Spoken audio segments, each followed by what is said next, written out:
तर नमस्कार मित्रांनो, आपण बनवतोय उपवासाचे थालीपीठ. नवरात्रीच्या तुम्हाला सर्वांना हार्दिक शुभेच्छा. तर ब्लॉग कंटिन्यू करा, रेसिपी बघा. मिरची आहे ना, मिरची आणि हे पीठ आहे, शाबू तांदळाचं पीठ आहे. तर आपण उपवासाचे थालीपीठ, वरईचं पीठ, शाबू तांदळाचं पीठ आणि शाबू तांदूळ वाटून घेतलाय आणि राजगिऱ्याचं पीठ आणि मिरची. त्यात काय काय मिरची, बटाटा आहे ना, बटाटा टाकायचा. अजून ब्लॉग कंटिन्यू करा. उपवासाचे थालीपीठ बघा कसे होते. तर इथं आता बटाटा खिसलेला आहे. किती बटाटे घ्यायचे? दोन बटाटे घिसून घ्यायचे. उकडलेले बटाटे. ब्लॉग कंटिन्यू करा. पहिलं असं पीठ आहे. थोडस मीठ टाकायचंय तुमच्या अंदाजानुसार. किती?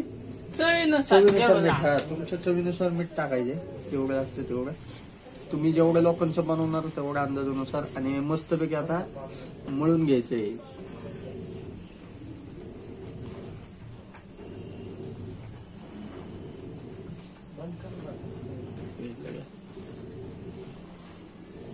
तर असं पीठ मळून झालेलं आहे, बघितलं का?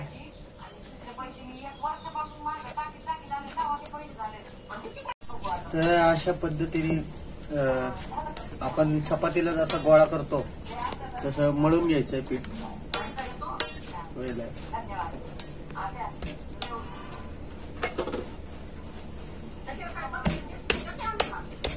असं आपलं पीठ आता मळून झालेलं आहे. आता हे थापून घ्यायचंय आणि चपाती सारखं ते करायचं. ब्लॉक कंटिन्यू करा. हे वरईचं पीठ आहे आणि हे मळून घेतलेलं पीठ आहे. आपण चपाती जशी लाटतो तसं लाटून घ्यायचंय. हलक्या हाताने. जास्त पण असं दाबून लाटायचं नाही, पातळ लाटायचं. पातळ नाही लाटायचं, थोडस जाड झालं पाहिजे, म्हणजे ते क्रिस्पी होतं आणि चांगलं लागतं. तर आपण तवा घेतला आता भाजण्यासाठी. तेल टाकलंय. थालीपीठ भाजून घ्यायचे. एकदम क्रिस्पी लागतं खायला मित्रांनो.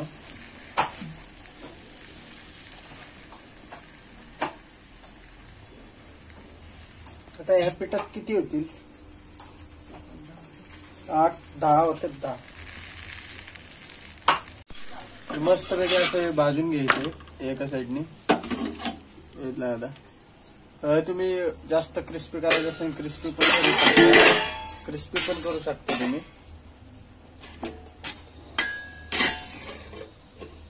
हे लाल पण होतं ना सर? ते चपातीवानी भाजायचं. लाल चपातीवानी एकदम दोन्ही साईडने भाजायचं लाल.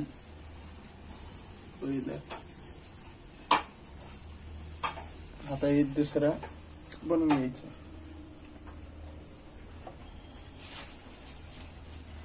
तर कसं भाजले चपाती सेम असं चपाती भाजलेलं आहे, बघितलं का? तर भाजून झाले, बघितलं का? मस्त कसं दिसतं बघ, क्रिस्पी एकदम. फक्त थोडा भाजायला टाइम लागतोय ना.